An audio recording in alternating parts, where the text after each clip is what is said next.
Bem-vindo à segunda live de Se você não for por dentro, fica por fora da vida. Estas lives são pelo caminho da nova espiritualidade e legião cognoscente.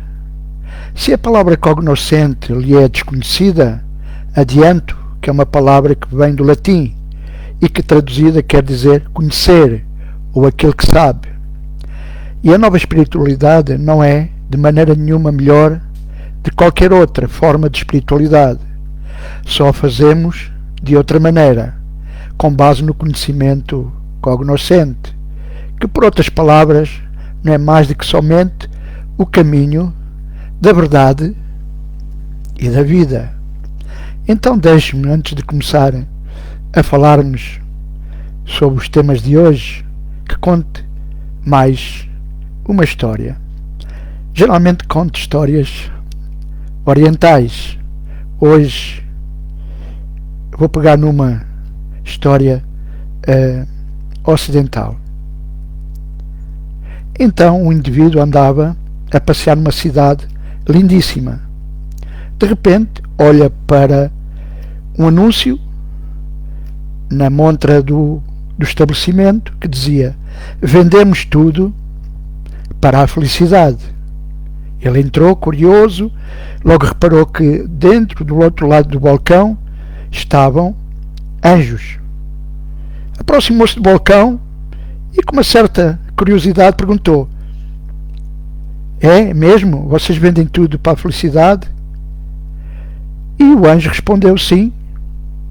Então eu quero muita felicidade. Quero que se acabe a pobreza no mundo, as doenças, as guerras. E então o anjo interrompeu, disse: Senhor, você não percebeu bem. Nós vendemos só as sementes. O resto é você que tem que fazer. Esta é a história. Somos sempre nós que temos de fazer as coisas. Nós é que temos de ir por dentro, de trabalhar o nosso interior, de fazer novamente a religação, porque senão ficamos mesmo por fora. E isso é a coisa que você tem feito até agora, porque tem-se focado mais no seu exterior do que no seu interior, onde, na verdade, existe e reside o seu verdadeiro poder, ou potencial, que é seu por herança divina, mas que você desconhece porque sempre lhe disseram que você tinha de procurar fora de si o que sempre esteve dentro. Então estas lives têm como propósito devolver-lhe ou recordar-lhe esse conhecimento, para você se tornar um cognoscente, aquele que sabe. E o que você vai saber? Vai saber o que os outros não sabem, ou que não querem saber, porque não querem sair do seu espaço ou do seu lugar de segurança. Então, se é a primeira vez que assisto às minhas lives, eu chamo José Duarte e sou um coach ou professor de Deus. E quando digo que sou um coach ou professor de Deus, é porque essa qualificação é concedida a qualquer um que o escolha ser. As suas qualificações consistem somente nisto. De algum modo, em algum lugar, ele, o candidato a professor de Deus, fez uma opção deliberada, na qual não viu os seus interesses como se estivessem à parte dos interesses das outras pessoas. Uma vez que tenha feito isto, o seu caminho está estabelecido e a sua direção assegurada. Uma luz penetrou as trevas. Pode ser uma única luz, mas é o suficiente. Um simples flash. Ele entrou em um acordo com Deus, mesmo se ainda não acredita nele. Veio para ser um professor da nova espiritualidade em Deus, veio a ser um coach de Deus ou um cognoscente avançado. Então, de onde vêm estes professores de Deus, da nova espiritualidade? Eles vêm de todas as partes do mundo, vêm de todas as religiões e de todas as formas de espiritualidade, ou possivelmente de nenhuma. Eles são aqueles que responderam, pois o chamado é universal. Ele acontece durante todo o tempo, em toda a parte. Deus chama os seus professores que falem por Ele e ensinam a nova espiritualidade em Deus, e assim ajudam a despertar o mundo. Muitos o ouvem, mas poucos responderão. Todavia, tudo é uma questão de tempo. O tempo, na verdade, é uma ilusão. No entanto, todos responderão no final. Contudo, o final pode estar ainda distante, muito distante. É por isso que o plano dos professores de Deus foi estabelecido. A função dos professores de Deus é ajudar os seus irmãos a ganhar tempo. Todo aquele que faz o caminho da nova espiritualidade ganhará 1000 anos no seu processo de iluminação.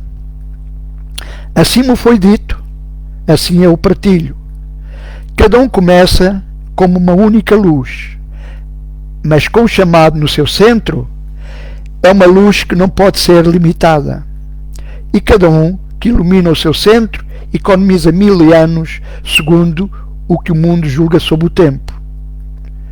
Para o chamado em si mesmo, o tempo não tem significado. A forma de ensino-aprendizado varia muito, pois cada candidato é iniciado cognoscente ou professor de Deus, ou ao fazer o professorado, lhe é oferecido o conhecimento ao seu próprio ritmo. Não há regras rígidas estabelecidas. Cada um terá de seguir no seu próprio ritmo. A nova espiritualidade tem um currículo especial, voltado para todo aquele que sente o chamado para a forma universal. Mas existem milhares de outras formas para quem quer abraçar o bom caminho, todas com o mesmo resultado. Todas elas meramente ganham tempo. Entretanto, é só tempo que se desenrola exaustivamente, e o mundo está muito cansado agora. Está velho, gasto, alienado e sem esperança. O resultado nunca esteve em questão, pois o que pode mudar a vontade de Deus? O tempo, com as suas ilusões de mudança e morte, e usar o mundo e todas as coisas dentro dele. O tempo, porém, tem como objetivo, e é isso que os professores de Deus são designados para trazer, pois o tempo está nas mãos dos professores de Deus. Tal foi a escolha que fizeram, e ela lhes será dada. E assim é. Então, vamos dar continuidade ao que foi falado na live anterior. Vou abordar a oração de uma maneira como a percebemos na nova espiritualidade, pois é o meio de comunicação mais eficiente que temos ao nosso dispor para falarmos com Deus. O que foi o tema da live anterior? E para quem quiser saber o que passou-se na live anterior, seria bom vê-la, ou então revê-la. Então, pois sabemos que na nova espiritualidade não somos melhores, e já o repeti, de qualquer outra forma de espiritualidade.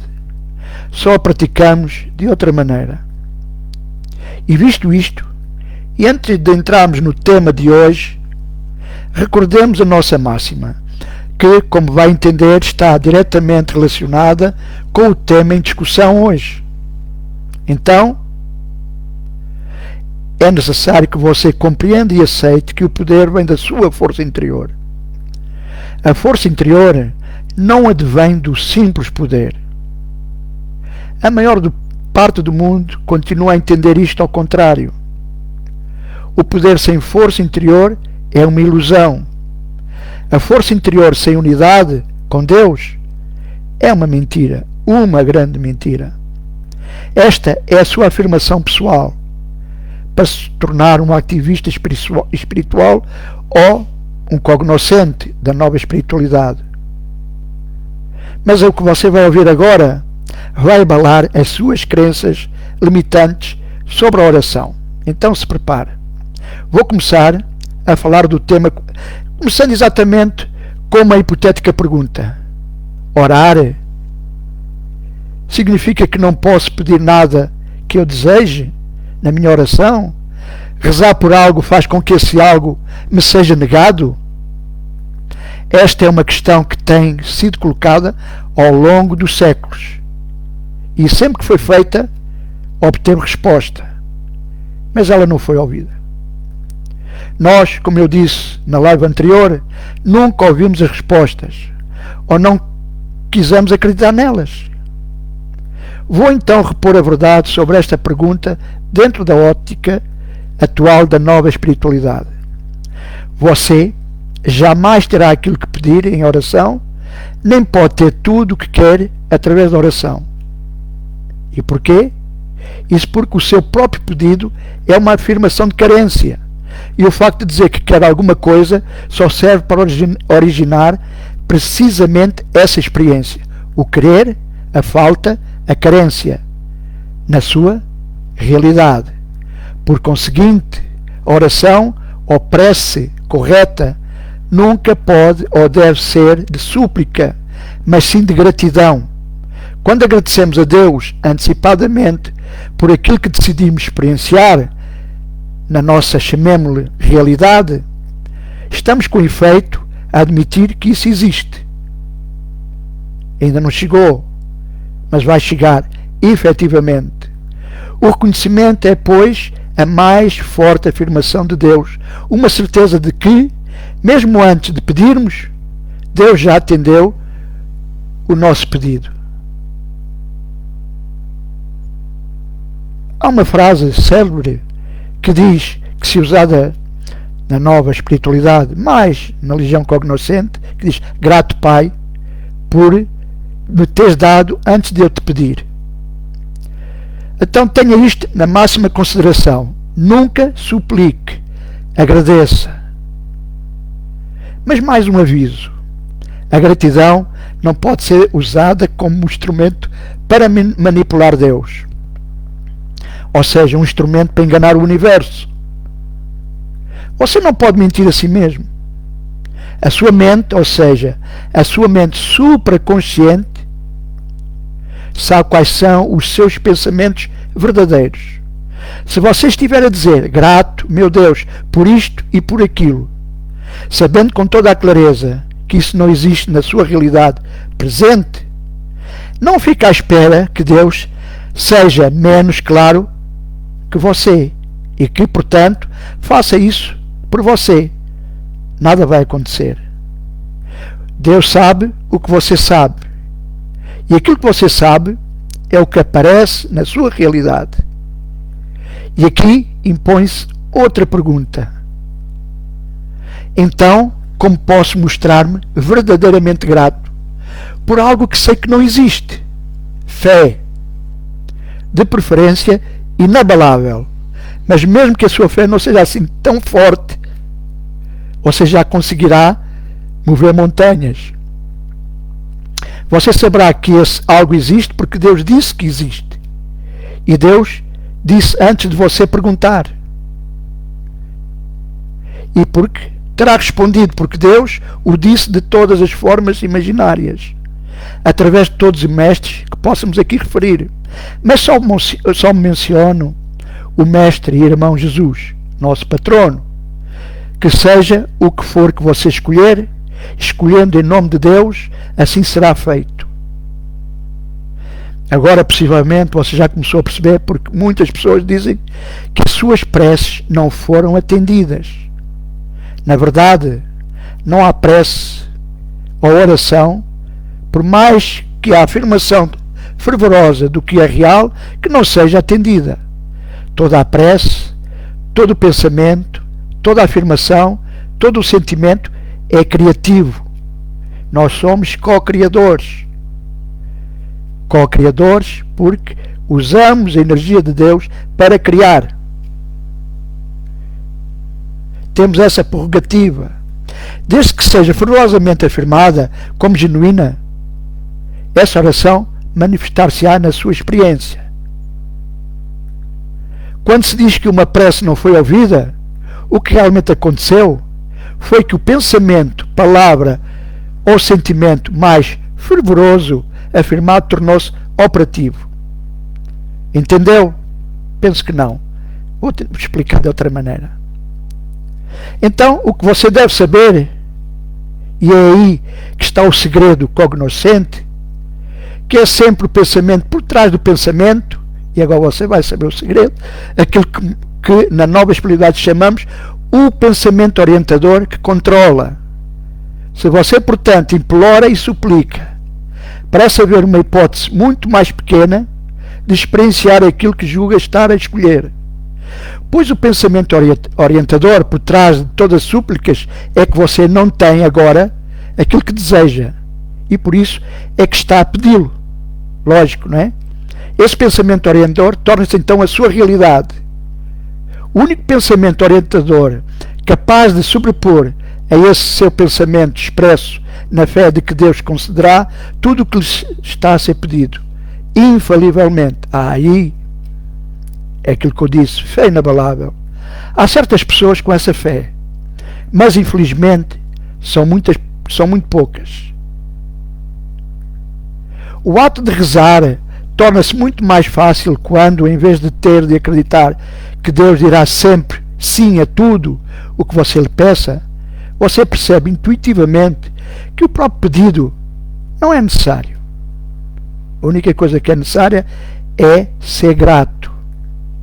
Não é nenhum pedido, mas sim uma afirmação de reconhecimento pelo que já existe.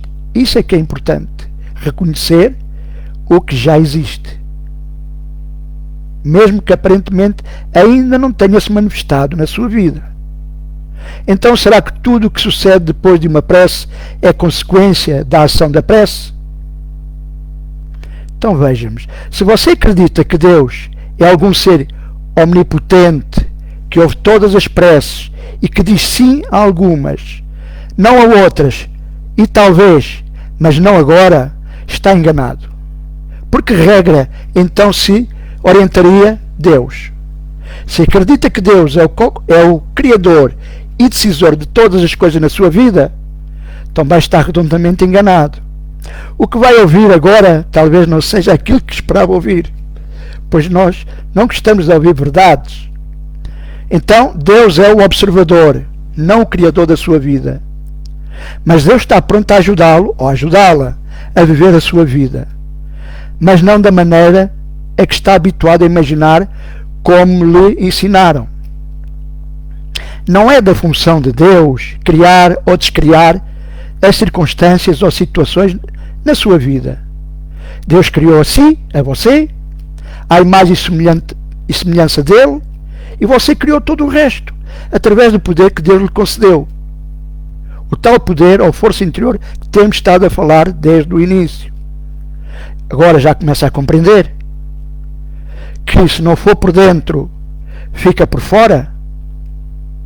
Agora já deve ter percebido porque é que é importante ir por dentro, para não ficar por fora. Deus criou o processo de vida e a própria vida tal como você a conhece. No entanto, Deus deu um livre arbítrio para você fazer com a sua vida aquilo que quiser. Nesse sentido, aquilo que você quiser para si é a vontade de Deus em relação a si. Você vive a sua vidinha da maneira que escolheu e Deus não tem voto na matéria. É essa a grande ilusão, ou melhor, a crença que nos ensinaram e à qual nos agarramos, de uma forma ou de outra, que Deus se preocupa com o que nós fazemos. Deus não se preocupa com o que você faz. Isso é uma coisa que lhe custa ouvir, porque não foi isso que lhe ensinaram. Mas já vejamos esta questão por uma outra ótica. Vou fazer uma analogia. Nenhum pai fica preocupado com os seus filhos quando os manda para o quintal, para o parque ou para um sítio seguro para brincarem. Não lhes faz muita diferença que eles joguem à bola, às escondidas ou à apanhada, porque sabe que eles estão em perfeita segurança. Ele os colocou num ambiente que considera aprazível e adequado à segurança deles. Claro que o pai tem sempre a esperança que os seus filhos não se magoem, e, se tal acontecer, está sempre pronto a ajudá-los, a tratar deles para que voltem a sentir-se seguros e a serem novamente felizes nas suas brincadeiras.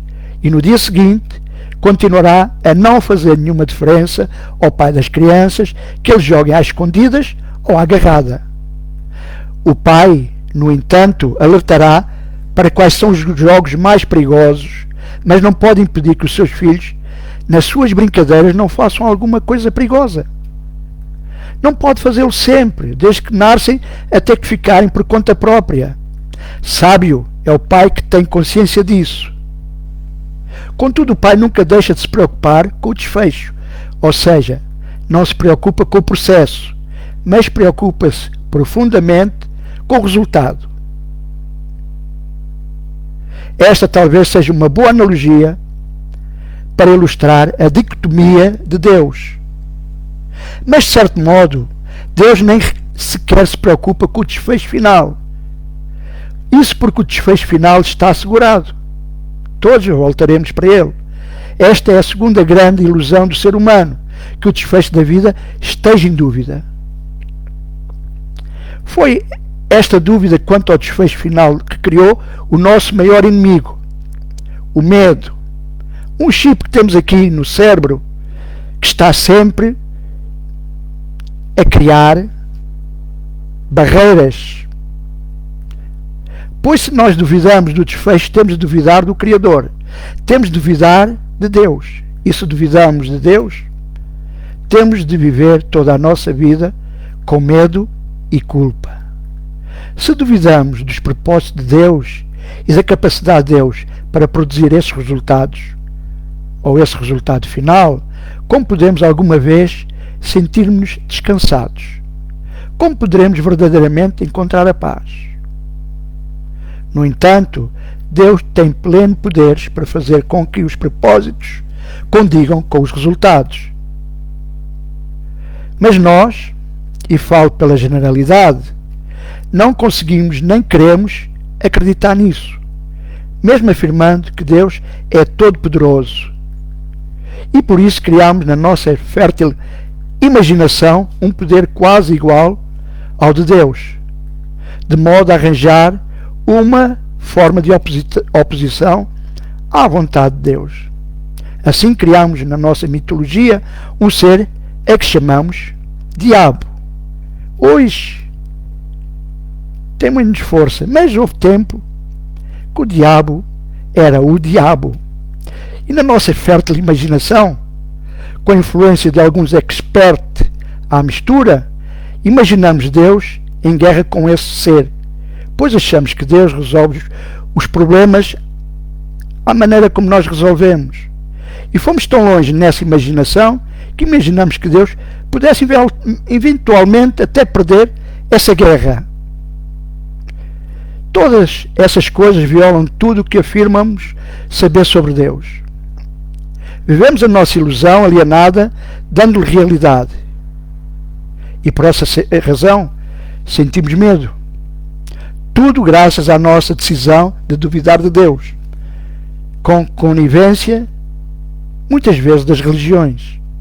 E se nós, como humanidade, tomássemos uma nova decisão, como por exemplo abraçarmos o caminho da nova espiritualidade, qual seria, nesse caso, o resultado? Seria sublime, pois você viveria como viveu Buda, como viveu Jesus, como viveram todos os santos e mestres por nós idolatrados. Mas, tal como sucedeu com a maioria desses mestres e santos, as pessoas não entenderiam você. E quando você tentasse explicar a sua sensação de paz, a sua alegria na sua vida, o seu êxtase interior, então eles ouviriam as suas palavras, mas não as escutariam. Tentariam repetir as suas palavras, mas acrescentando outras, como fizeram, por exemplo, com Jesus. Eles interrogar-se-iam como poderia você ter aquilo que eles não conseguiram encontrar. E depois sentir-se-iam invejosos. Em breve, a inveja tornar-se-ia raiva. E na sua fúria, tentariam convencê-lo de que era você que não entendia Deus. E se não lograssem despojá-lo da sua alegria, procurariam fazê-lo mal. Tal grande seria a raiva e a inveja delas. E quando você lhes dissesse que isso não tinha importância, que nem a morte consegue destruir a sua alegria ou alterar a sua verdade, o mais certo é que o matariam. Pois, ao verem a serenidade com que você aceitava a morte, o chamariam de santo ou de mestre e voltariam a amá-lo. Pense, não houve já alguém neste planeta que passou por isso? Pois é da natureza humana amar, em seguida destruir e depois amar de novo aquilo que mais se preza. E porquê? Porque todas as nossas ações são motivadas ao nível do íntimo por uma das duas emoções, amor ou medo. Na verdade, há muitas variáveis, mas só existem duas emoções, apenas duas palavras na linguagem da alma. São os extremos opostos da grandiosa polaridade que Deus criou quando fez o universo e, consequentemente, o nosso mundo, tal como hoje o conhecemos. São os dois pontos, o alfa e o ômega, que permitem a existência do sistema que a ciência chama de relatividade. Sem esses dois pontos, sem essas duas ideias sobre as coisas, nenhuma outra ideia poderia existir. Todos os pensamentos humanos e todas as ações humanas assentam em variáveis do amor ou do medo. Não há mais nenhuma motivação humana e todas as outras ideias nada mais são do que derivações destas duas. São apenas versões diferentes do mesmo tema. Pense bem e verá que é verdade. É isso que a nova espiritualidade chamamos de pensamento orientador. Um pensamento que tanto pode ser de amor como de medo. É o pensamento detrás do pensamento, por detrás do pensamento, é o pensamento, chamamos-lhe pensamento original, ou força primordial. Na PNL, na programação neurolinguística, geralmente chamam-lhe de crença-mãe. Então a energia pura que aciona o motor da experiência humana é ela que aciona todas as nossas experiências. Ou somos motivados pelo amor, ou somos motivados pelo medo. E é assim que o comportamento humano produz experiência, repetidamente, após experiência repetida. É por isso que nós amamos, em seguida destruímos e depois tornamos a amar. Existe sempre a oscilação de um sentimento para o outro. Amor gera medo, gera amor, gera medo e por aí adiante. E o motivo disso encontra-se na primeira mentira, a mentira que nós defendemos como sendo a maior verdade acerca de Deus. E qual é esta hipotética verdade acerca de Deus? Que não se pode confiar em Deus, que não se pode estar dependente do amor de Deus, que a aceitação de Deus não é incondicional, que o desfecho final está, portanto, em dúvida. Foi isso sempre que nos disseram. Pois se não podemos contar com o amor de Deus, um amor permanente, com o amor que é, qual será o amor que nós podemos contar? Se Deus nos ignora e se afasta quando nós nos portamos mal, como havemos, como simples mortais, não fazer o mesmo que os nossos semelhantes? E é assim que, quando proclamamos o nosso amor mais sublime, acolhemos o nosso medo mais profundo. E a primeira coisa que o preocupa, depois de você dizer amo-te, é se terá a mesma resposta. E se a tiver, passa de imediato a preocupar-se com a hipótese de vir a perder o amor que acabou de encontrar. E assim, toda a ação se transforma em uma reação, defesa contra a perda. E, mesmo quando procura defender-se, contra a perda de Deus.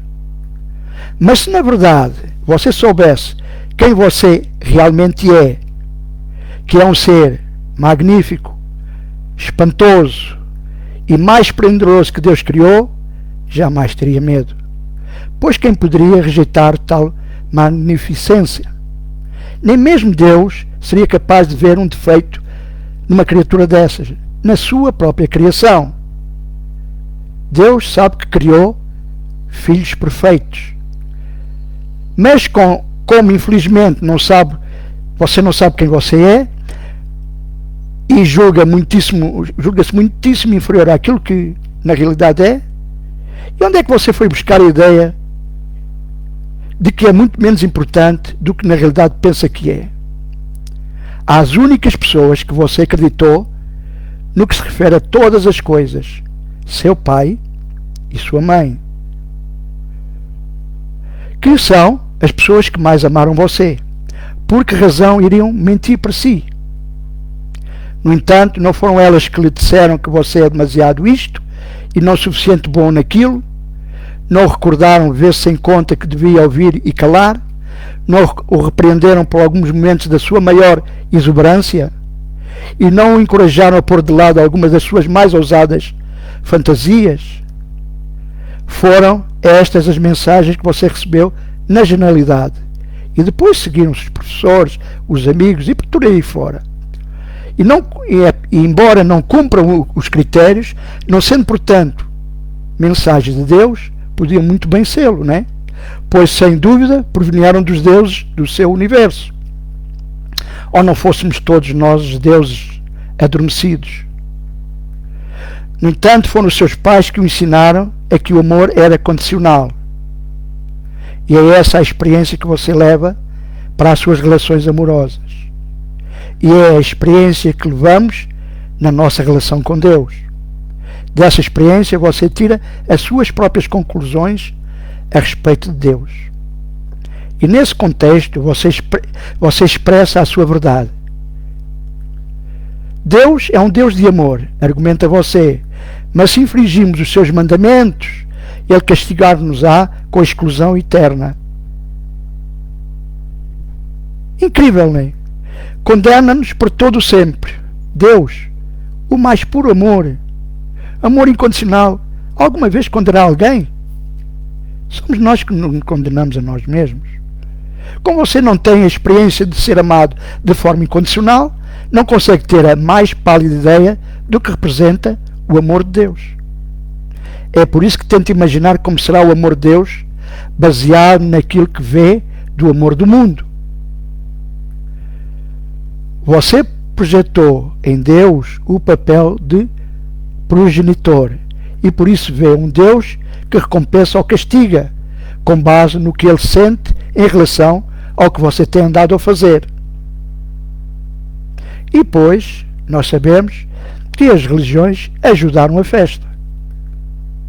Mas essa é uma visão muito simplista de Deus, assente na nossa mitologia, que nada tem a ver com Deus.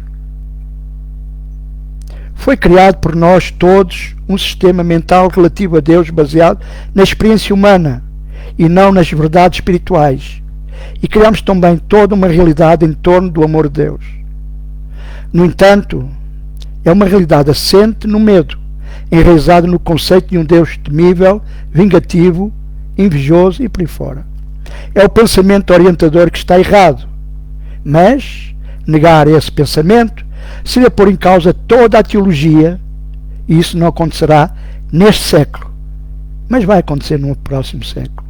Embora a nossa teologia da nova espiritualidade, mesmo que substitua a antiga, seja a salvação para você, você não consegue aceitá-la porque o conceito de Deus em si, você tem-no como temível, que não julgará nem ter motivos de o castigar, é simplesmente demasiado grandioso para se enquadrar mesmo nas ideias mais sublimes que você tiver sobre quem é Deus. Essa realidade de um amor assente no medo domina toda a nossa experiência no respeitante ao amor. Devido às suas próprias ideias erradas sobre o amor, você condenou-se a nunca vir a senti-lo em toda a sua pureza. Assim como, se não mudar as suas crenças, nunca irá conhecer Deus como Ele realmente é. Todas as nossas ações, e não somente as ligadas aos relacionamentos, têm como base o amor ou o medo. Decisões que afetam os negócios, a indústria, a política, a religião, a educação dos jovens e outras opções, como metas económicas das nossas sociedades, guerra, paz, defesa, agressão, submissão, etc, etc. Toda e qualquer opção livre que venhamos a tomar resulta de um dos dois únicos pensamentos que existem. Um pensamento de amor ou um pensamento de medo. O medo é a energia que contrai, fecha, isola, foge, esconde, amealha, faz mal. O amor é a energia que expande, abre, liberta, fica, revela, partilha e cura. O medo pega-se e agarra-se a tudo o que temos. O amor despoja-se de tudo isso. O medo cerca-nos. O amor enlaça-nos. O medo prende. O amor liberta. O medo infecta. O amor cura. O medo agride. O amor apazigua. Qualquer pensamento ou ação nossa assenta numa destas emoções. Você nada pode fazer quanto a isso, pois você não tem outra hipótese de escolha, aparentemente, mas o seu livre-arbítrio permite a você escolher entre as duas. Dito desta maneira, até parece fácil, não é? Mas no momento da decisão, o medo vence mais frequentemente. E sabe porquê? Porque nos ensinaram a viver com medo. Falam-nos da sobrevivência dos mais fortes, do êxito dos mais espertos, mas pouco se fala do triunfo dos mais afectuosos. É por isso que nos esforçamos por sermos os mais aptos, os mais fortes, os mais espertos, de uma forma ou de outra. E se em alguma dada situação nos vemos como algo menos do que isso, tememos vir a ser perdedores, pois disseram-nos que ser menos é ser-se vencido, e por isso, claro, escolhemos a ação movida pelo medo, pois foi isso que nos ensinaram. Mas Deus diz-nos através da nova espiritualidade o seguinte: se escolhermos a ação movida pelo amor, faremos mais do que sobreviver, mais do que vencer, mais do que obter êxito. Nesse caso em concreto, experienciaremos a plena glória de quem realmente somos e quem podemos vir a ser.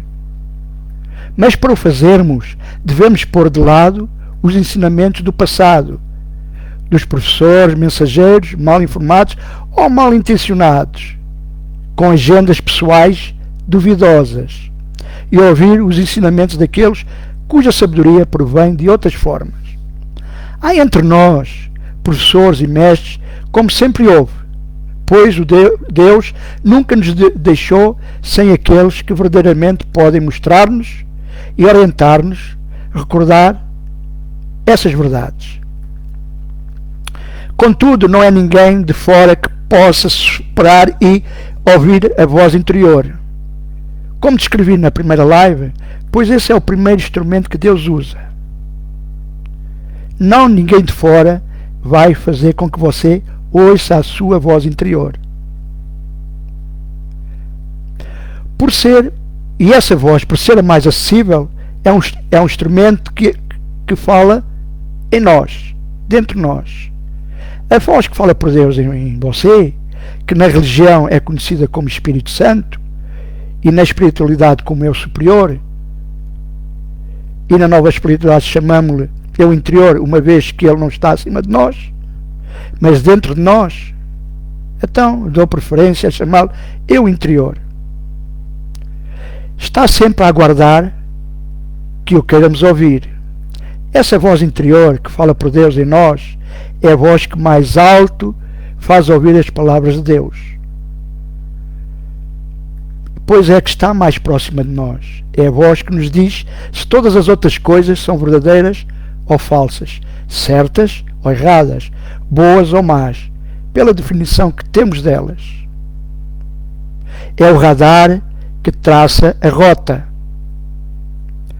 guia o navio, orienta a viagem, assim você o permita. É a voz que lhe diz, neste exato momento, se as palavras que está a ouvir de mim são palavras de amor ou palavras de medo. Por esse padrão você pode concluir se são palavras para serem ouvidas ou para serem ignoradas. A sua decisão será sempre e somente sua. Continuaremos para a próxima live com o tema do propósito da vida. Mas agora você vai fechar os olhos, relaxar um pouco para ouvir a afirmação, a oração que lhe devolve o poder e força interior. E abre-o para uma nova relação com o seu Criador. Ela foi-me revelada há alguns anos, quando estava a escrever o livro com o título Os 7 Passos para uma Amizade com Deus. Na altura não a incluí no livro. Dessa altura para cá foi melhorada. Hoje acho que já não pode ser mais melhorada. Durante este processo pedi ao irmão e mestre Jesus para me revelar. E tem-me ajudado muito. Vou agora partilhá-la com você. É a minha oração preferida. E sempre a tenho presente. Durante o dia vou eventualmente dizendo trechos dela. Então vamos lá. Vai começar por fazer respirações profundas para a sua mente acalmar um pouco, mais para se aproximar do estado alfa. Respire profundamente e tranquilamente. Foque-se na sua respiração, no ar que entra, no ar que sai, regularmente. E sequencialmente, imagine que todo o seu corpo vai relaxando, tranquilamente, relaxando.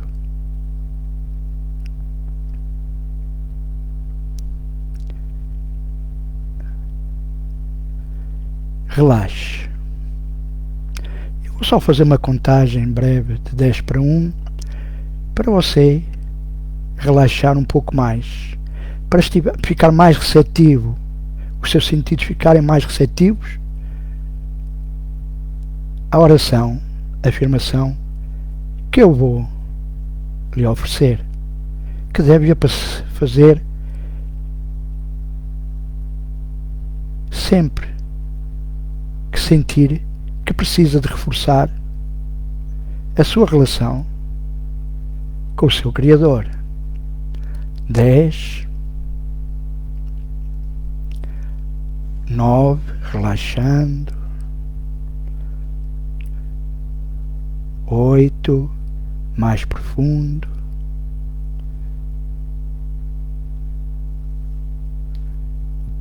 7, relaxe. Tranquilize-se. 6, mais profundo ainda. 5, tranquilo ou tranquila. 4, 3, 2, 1.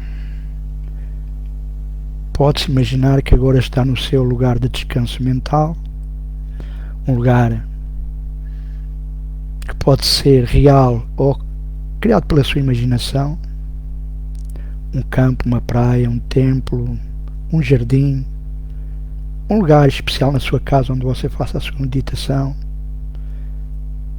um lugar que lhe transmita paz, tranquilidade e força interior. Então, ouça